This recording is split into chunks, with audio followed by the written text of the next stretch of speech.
Hi everyone, and welcome to week 7. We are cruising along and getting towards the downhill slope, but a couple of important assignments coming up this next few weeks to work on to finish up, and hopefully ones that you'll find interesting and relevant, and maybe even engaging in something different than you've done for assignments in the past. So for this week, you're going to be working on, as I mentioned in the video last week, you're going to start looking at curriculum, environmental education slash STEM curriculum, and evaluate it for use in your educational environment. And so I've given you two options to do the curriculum study. So I've asked you to either review the Project Learning Tree curriculum, which is the one you purchased for the class, or you can pick Open Science Education, which is linked under week 6. This is a new curriculum that's been developed, created by teachers. It's free, it's accessible, but it does have a lot of materials that you would have to actually get. And so already vendors are filling in the gap by offering curriculum kits to purchase. So one of the things I love about Project Learning Tree is that you can do all of the activities with a relatively low cost materials. So I would prefer you looked at Project Learning Tree just because I think it's more likely that you would use that in your settings. But if you really want to look at something that is geared a little towards more high school level or above, then Open Science Ed might be more appropriate, as those lessons may be already kind of adapted to older grade levels. I have found when I taught high school science that I could easily adapt the Project Learning Tree materials and make them more complex for my high school students. So just looking at how the standards address the same concepts. So for this week, to complete the assignment, we're going to look at the eSTEM curriculum assignment. And so this is actually linked under your assignment in week 7. So the first thing you're going to do, you're going to use two different tools to evaluate the curriculum. So you're going to use the STEM attributes checklist. Some of you have seen this in the past in other STEM courses. This was developed by the STEM hubs, and it's just a list of criteria for really determining if a lesson is STEM and if it has all the components we would hope to see in STEM lessons.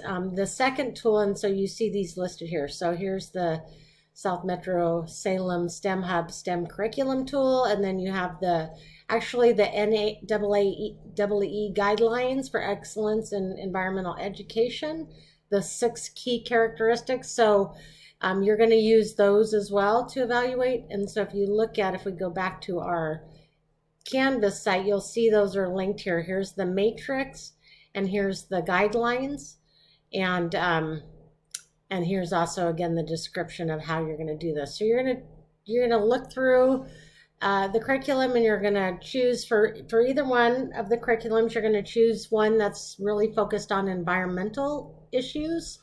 So find one where they're talking about conservation or climate change or some of the environmental issues that we've identified. If you can find one that is directly aligned to your issue that you picked, that would be perfect, but it's not required. So if you chose deforestation as your issue, maybe you look at some of the forestry themed lessons in the curriculum and think about how those can help students to think about, become aware of, and maybe start contemplating the solutions that our society might need to begin to address those environmental issues. So that's what you're going to do. For the Project Learning Tree and the Open Science Ed, I would say pick maybe 2 or 3 lessons to evaluate. And so again, as we look at that document, it tells you, I'm not going to give you a lot of guidance on how I want the Whoopsie, I've got stuff going on here and I can't get to this. I'm not going to give you a lot of guidance on how you actually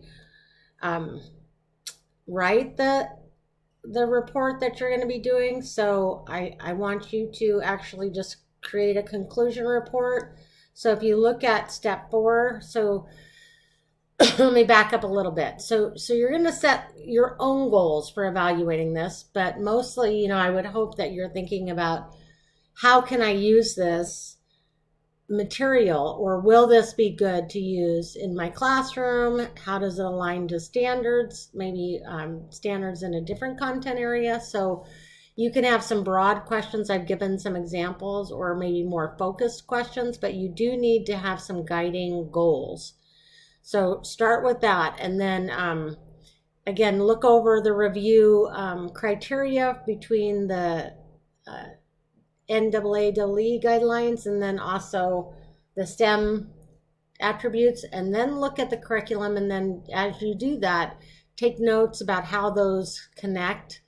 And then you're going to create some type of presentation that communicates your findings. So you can do a voiceover PowerPoint, you can do Google Slides, Pecha Kucha, Prezi video presentation. It just needs to include both voice and visuals, so with text. So I don't want you to do just a PowerPoint. So if you do a PowerPoint, I want you to actually record yourself in how you would present that. So you would also need to include, so the presentation should be no longer than 10 minutes, and I want you to include some type of written handout for your audience. Again, going back to that 1-page quick, this is the information about this curriculum, this is, you know, what I found in my review. Do I recommend it? Why? What is it about the curriculum that would be useful or not, if you found it to be something that you don't think would be appropriate? So that is what you're going to turn in, is a 10-minute kind of recorded presentation of some sort and a 1-page kind of handout overview of your review. This will be assessed using a rubric, and you can take a look at that here. It's also already in Canvas. So that is your assignment that is due next week. And going back to Canvas, I just want to point out again, keep thinking about your site visits that you're going to have to do. Those you're going to have to actually commit to next week. So you'll be telling us on actually 2 weeks from now, May 23rd, you will let us know where you're going for your site visit. And so I've given some examples. If you click on that, you'll see there's lots of different places to visit, but also know that you can, it is possible you could do a virtual trip if you can't make it in person. And so some of these you wouldn't be able to do a virtual trip to, like the zoo, but you could maybe meet with OSU Extension Services or someone from the outdoor school program and talk to them about their program. And then there's specific questions you should be thinking about, really looking at, you know, how are they implementing environmental education? What are their priorities? That kind of thing as you think about those visits. So hopefully you'll have fun with this assignment, looking at some different curriculum that you might use. As an educator, you will be asked to review and evaluate curriculum often, and so this is good practice. And so I will finish up with, here's your to-do list, and I will post that on Canvas so you have kind of an idea of how to work through those 2 assignments. And again, a list of some possibilities, but certainly not the only places you can go for your site visit. If you have somewhere else that you think would be a good place, then just let me know. All right, have a good week, and I will see you again next week.